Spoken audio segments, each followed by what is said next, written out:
உலகம் முழுவதும் உள்ள சன்லைஃப் தொலைக்காட்சி நேயர்களே, உங்கள் அனைவருக்கும் வணக்கம். இது நாட்டு மருத்துவம், நலம் தரும் மருத்துவம். எல்லோருக்கும் ஏற்ற பக்க விளைவுகள் இல்லாத, பாதுகாப்பான, பண செலவுகள் இல்லாத மருத்துவம். எளிய மருத்துவ குறிப்புகளை இந்த நிகழ்ச்சியிலே நாம் ஒவ்வொன்றாக பார்த்து பழகி பயன்பெற்று வருகின்றோம். இன்று சில மருத்துவ கருத்துக்களை நாம் தெரிந்து கொள்வோம். அக்ரூட் பருப்பு என்று நட்ஸ் என்று சொல்லக்கூடிய வகையிலே கிடைக்கக்கூடிய ஒன்று. அது மூளையினுடைய வடிவத்தை பெற்றிருப்பது. அதனோடு வல்லாரை, சென்டல்லா ஏசியாட்டிகா என்று தாவர பெயராலே சுட்டப்பெறுவது வல்லாரை. ஒரு அக்ரூட்டு பருப்புடன் அரை தேக்கரண்டி வல்லாரை சூரணம் சேர்த்து பாலிலிட்டோ அல்லது நீரிலிட்டோ காய்ச்சி தீநீராக பருகி வருகின்ற பொழுது ஞாபக சக்தியை அதிகப்படுத்தக்கூடியதாக விளங்கும். மூளையினுடைய செயல் திறனை இது அதிகப்படுத்தும். இளம் தாய்மார்கள் ஆரம்ப கால கட்டத்திலே இருந்தே இதை அன்றாடம் பருகி வருவதனாலே அவர்களுக்கு மனநிறைவு ஏற்படும், மனநிலை ஏற்படும். அதோடு கூட வயிற்றிலே வளர்கின்ற குழந்தைகளுடைய மூளையினுடைய செயல் திறனும் அதிகரிக்கும் என்பதை இங்கே சுட்டிக்காட்ட விரும்புகின்றேன். அன்பான நேயர்களே, அமுது என்று சொல்வார்கள். அமுது என்று சொன்னால் ஆரோக்கியம் தருகின்ற ஒரு நல்ல உணவு என்று பொருளாகும். நம் இல்லங்களிலே பழைய அமுது என்று சொல்லுவார்கள். அதாவது நேற்று இரவு மிகுந்த சாதத்திலே அந்த சாதம் வடித்த கஞ்சி நீரை விட்டு மேலும் சிறிது சுடுநீர் விட்டு ஊற வைத்து காலையிலே சிறிது புளித்ததும் அந்த நீரை நீராகாரம், பழைய அமுது நீர் என்று சொல்லுவார்கள். இந்த நீராகாரத்தோடு ஒரு டம்ளர் நீராகாரத்தை எடுத்து அதனோடு ஒரு தேக்கரண்டி கேஸ்டர் ஆயில் என்று சொல்லக்கூடிய விளக்கெண்ணெய் சேர்த்து சிறிது உரைக்கும்படி, அதாவது கரிக்கும்படி என்று சொல்வார்கள், உப்பு கரித்தல் என்கின்ற வகையில் நீராகாரம், விளக்கெண்ணெய் நன்கு உரைக்கின்ற அளவுக்கு உப்பு சேர்த்து காலையிலே வெறும் வயிற்றிலே பருகுவதினாலே ஓரிரு முறை அது மலத்தை வெளித்தள்ளி மலக்கட்டை உடைத்து மலச்சிக்கலை போக்கக்கூடியதாக விளங்கும். மாதம் இருமுறை இப்படி பருகுவதனாலே ஆரோக்கியம் நிலை பெறும் என்பதையும் இங்கே நினைவுறுத்த விரும்புகின்றேன்.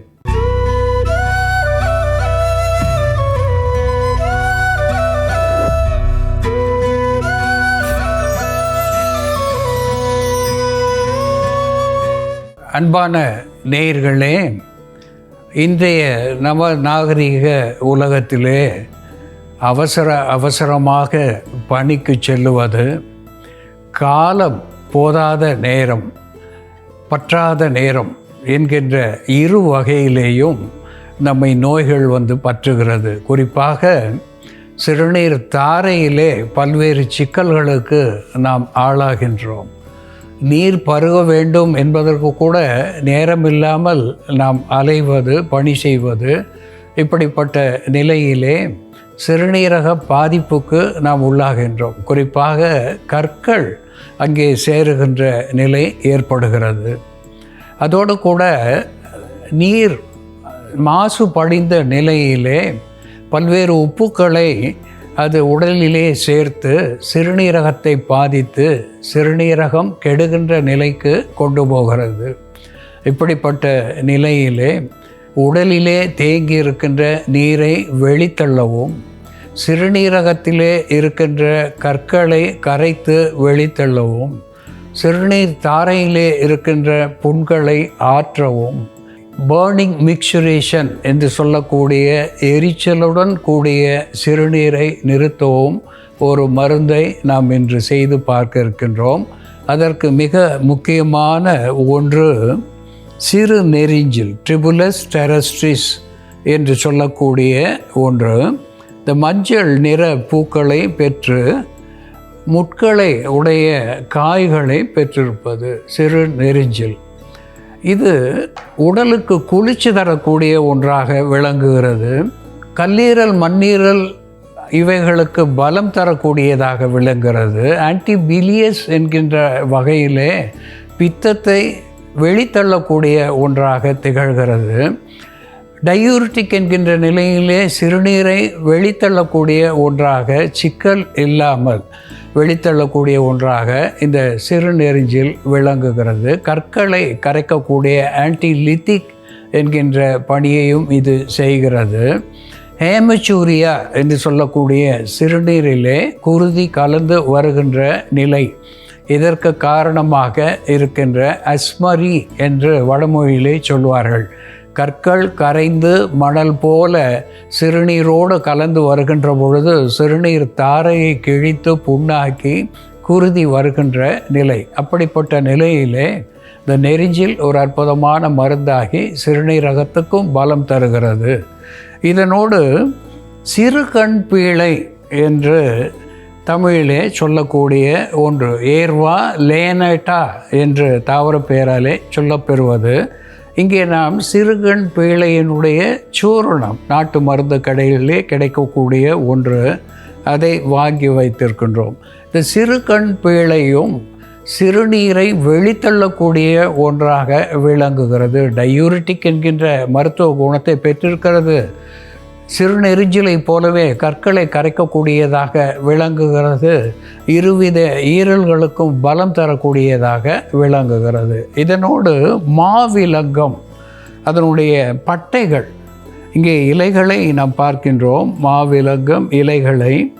இப்பொழுது நம் பட்டைகளைத்தான் பயன்படுத்துகின்றோம். இந்த மாவிலங்கம் பட்டையும் நெரிஞ்சிலுக்கும் சிறுகண் பீழைக்கும் ஒத்த மருந்தாக பயன் தந்து உடலிலே இருக்கின்ற நீர் சத்துவத்தை வெளித்தள்ளக்கூடியதாகவும் கற்களை கரைக்கக்கூடியதாகவும் முத்தோஷ சமனியாகவும் இது விளங்குகிறது. இவற்றை எப்படி மருந்தாக்கி பார்ப்பது என்ற செயல்முறையிலே பார்ப்போம் வாருங்கள். நேயர்களே, நாம் இன்னைக்கு மாவிலங்கம் பட்டை, நெருஞ்சி முள் மற்றும் சிறுகண் பீலையை பயன்படுத்தி உடலில் உள்ள அதிகப்படியான உஷ்ணம், அமிலத்தன்மை மற்றும் பித்தத்தை தணிக்கக்கூடிய மருந்து, பித்தப்பை கற்கள் மற்றும் சிறுநீரக கற்கள் வராமல் தடுக்கக்கூடிய மருந்து, சிறுநீர் பாதையில் ஏற்படக்கூடிய எரிச்சல், சிறுநீர் பாதையில் உண்டாகும் தொற்றை சரி செய்யக்கூடிய ஒரு மருந்து தயார் பண்ணலாம். இதற்கு தேவையான பொருட்கள்: சிறுநெரிஞ்சில் சமூலம் அல்லது சிறுநெரிஞ்சில் பொடி, சிறுகண் பீலை பொடி, மாவிலங்கம் பட்டை. மாவிலங்கம் பட்டை நமக்கு நாட்டு மருந்து கடையில் கிடைக்கும். மாவிலங்கம் பட்டை பொடி கிடைச்சாலும் அதை நம்ம வாங்கி பயன்படுத்தலாம். மாவிலங்கம் பட்டை ஒரு சிறிய துண்டு நம்ம எடுத்துக்கலாம். இந்த பட்டை நமக்கு ஃப்ரெஷ்ஷாக கிடைச்சதுனாலும் எடுத்து நம்ம நல்லா காய வச்சுட்டு அதை பொடி பண்ணிக்கலாம். இது உடைக்கக்கூடிய தன்மை உடையது தான் இந்த பட்டை. அதனால் சிறு சிறு துண்டுகளாக நம்ம உடைச்சிட்டு அதுக்கப்புறம் அம்மியில் இடிச்சிட்டு நம்ம மிக்சியில் அரைச்சி பவுடர் பண்ணி சலிச்சு எடுத்துக்கலாம். இதோட தண்ணீர் விட்டுக்கலாம். சிறுநெரிஞ்சில் நமக்கு சமூலமாக கிடச்சிருக்கிறதுனால சமூலம் சேர்க்குறோம். பொடியாக இருந்ததுனாலும் நம்ம பொடி ஒரு அரை தேக்கரண்டி அளவு சேர்த்துக்கலாம். இந்த சிறுநெரிஞ்சிலோட இலை, பூ, காய் இது எல்லாமே நம்ம பயன்படுத்தலாம். ஒரு பிடி அளவு சிறுநெரிஞ்சில் சமூலம். கிராமங்களில் சிறுநெரிஞ்சில் படர்ந்து காணப்படும். அதனால் நம்ம ஃப்ரெஷ்ஷாக கிடச்சிதுன்னா இந்த சமூலத்தை அப்படியே யூஸ் பண்ணலாம். இதோட நம்ம சிறுகண் பீலை பொடி சேர்த்துக்கலாம். சிறுகண் பீலை செடியும் கிடைச்சதுன்னா அந்த சிறுகண் பீலை சமூலம் அப்படியே நம்ம பயன்படுத்தலாம். அரை தேக்கரண்டி அளவு சிறுகண் பீலை பொடி. சிறுகண் பீலை கற்களை உடைக்கக்கூடிய மருந்தாகவும் சிறுநீரை பெருக்கக்கூடிய மருந்தாகவும் இருக்குது. நெருஞ்சி முள் உடல் உஷ்ணத்தை தணிக்கக்கூடிய மருந்தாகவும், அதே போல் சிறுநீர் தாரையில் ஏற்படக்கூடிய தொற்றுகளை சரி செய்யக்கூடிய மருந்தாகவும், அதே போல் மாவிலங்கம் பட்டை உடலில் உள்ள அதிகப்படியான பித்தம், அமிலத்தன்மை இவற்றை குறைக்கக்கூடிய மருந்தாகவும், கற்கள் உருவாகும் தன்மையை குறைக்கக்கூடிய மருந்தாகவும் செயல்படும். இந்த கஷாயம் தயார் பண்ணிவிட்டு நம்ம 60 ml அளவுக்கு தினமும் காலை மாலைன்னு 2 வேளையும் தொடர்ந்து பருகிட்டு வரும் பொழுது நமக்கு பித்தப்பையில் இருக்கக்கூடிய சிறிய கற்கள் கரைய ஆரம்பிக்கும். அதே போல் சிறுநீரகத்தில் இருக்கக்கூடிய சிறிய கற்களும் வலி இல்லாமல் கரைந்து வெளியேறும். கற்கள் மேலும் உருவாகுவதும் நம்ம தடுக்கலாம். சிறுநீரக தொற்று அடிக்கடி ஏற்படுறவங்க இந்த மருந்தை வாரம் ஒரு முறை ஒரு தடுப்பு மருந்தாக பயன்படுத்திட்டு வரும் பொழுது தொற்றுகள் வராமல் தடுக்கலாம். தொடர்ந்து ஏற்படும் தொற்றுகளால் கிட்னியில் பாதிப்பு ஏற்படாமல் நம்ம தடுக்கலாம். இந்த கஷாயம் இப்போது தயாராகிடுச்சு. பித்தப்பை கற்கள் இருக்கிறவர்களுக்கு அவர்களுக்கு வயிறு வலி ஏற்படும். மேல் வயிற்றில் வலதுபுறம் வலி அதிகமாக இருக்கும். அதே போல் சில நேரங்களில் வலது தோள்பட்டையிலையும் முதுகுலையும் வலி உண்டாகும். அப்படி இருக்கும் பொழுது இந்த கஷாயம் குடித்தோம்னா அந்த வலியை நிவாரணம் செய்யக்கூடிய மருந்தாக இது செயல்படும். வாந்தி, குமட்டல், பசியின்மை போன்ற பிரச்சனைகளும் இந்த மருந்து எடுக்கும் பொழுது சரியாயிடும். கஷாயம் இப்போ தயாராகிடுச்சு, வடிகட்டிடலாம். மாவிலங்கம் பட்டை, சிறுநெருஞ்சில் சமூலம், சிறுகன் பீலை சமூலம் இவை 3ம் சேர்ந்த இந்த கஷாயம் காலை மாலைன்னு 2 வேளையும் 60 ml அளவுக்கு தொடர்ந்து 3 மாதங்கள் எடுத்துகிட்டு வரும்பொழுது சிறுநீரக கற்கள் மற்றும் பித்தப்பை கற்களை கரைக்கக்கூடிய மருந்தாகவும், உடலில் உள்ள அதிகப்படியான அமிலத்தன்மை, உடல் உஷ்ணம் மற்றும் பித்தத்தை தணிக்கக்கூடிய மருந்தாகவும், சிறுநீர் பாதையில் ஏற்படக்கூடிய தொற்றினை சரி செய்யக்கூடிய மருந்தாகவும் செயல்படும். அன்பான நேயர்களே, சிறுகன் பீழை அதை பற்றி அகத்தியர் ஒரு பாடலிலே சொல்லுகின்ற பொழுது, பாண்டு பெரும்பாடு பகர்மூத்திர கிரிச்சரம் பூண்ட திரிதோஷம் இவை யாவும் போகும் கான் என்று சொல்லியிருக்கின்றார். பாண்டு என்று சொல்லுகின்ற பொழுது உடலிலே தேங்கி இருக்கின்ற நீர், உடல் வெளுத்து போதல், உடல் ஊதி போகின்ற நிலை, நீர் தேக்கம், இவற்றை குறிக்கக்கூடியது பாண்டு.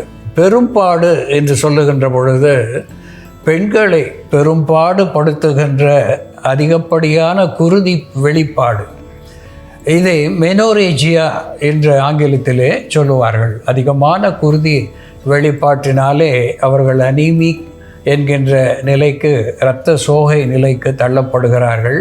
சில காலங்களிலே அது ஆபத்தாகவும் முடியக்கூடிய ஒன்றாக விளங்குகிறது.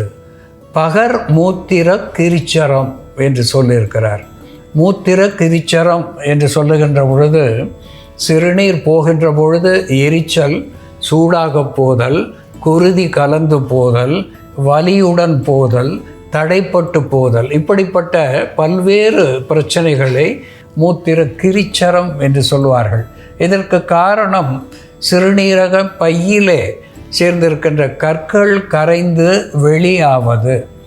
இதனாலே சிறுநீரகம் ஆரோக்கியம் பெறுகிறது, கற்கள் வெளியேறுகிறது, சிறுநீர் தாரையிலே ஏற்படுகின்ற புண்கள் வெளியேறுகிறது.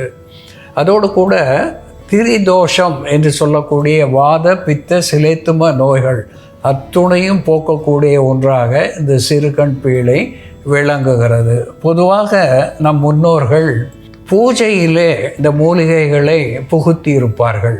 மாவிலையை இல்லத்தினுடைய முற்றத்திலே செருகுவது, வேப்பிலையை செருகுவது, இது போல பொங்கல் நாளன்று இந்த சிறுகன் பீழையை இல்லத்தினுடைய முற்றத்திலே செருகி வைப்பதை நாம் பார்த்திருக்கின்றோம்.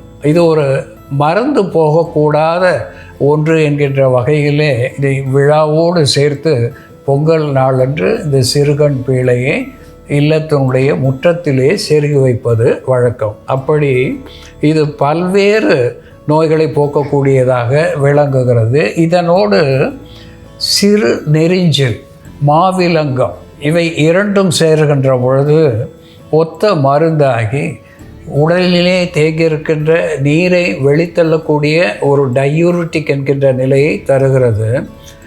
உடலிலே தேங்கியிருக்கின்ற நீரை வெளித்தள்ளி உடல் எடையை குறைக்கக்கூடியதாக விளங்குகிறது. பித்த சமனியாக இருந்து உபரியான பித்தத்தை வெளித்தள்ளக்கூடியதாக இருந்து பசியை தூண்டக்கூடியதாக விளங்குகிறது. சிறுநீர் தாரையிலே இருக்கின்ற புண்களை ஆற்றி சிறுநீரகத்துக்கு பலம் தருகிறது, உடலுக்கு குளிர்ச்சி தருகிறது என்பதையும் நாம் மறுத்தல் ஆகாது. அன்பான நேயர்களே, இந்த சிறுகன் பீழை, சிறுநெறிஞ்சில், மாவிலங்கம் எப்படி மருந்தாகிறது என்று நாம் பார்த்து தெரிந்து கொண்டோம். இதுபோல வேறு ஒரு மருத்துவ குறிப்போடு நாம் மீண்டும் சந்திப்போம். நன்றி, வணக்கம்.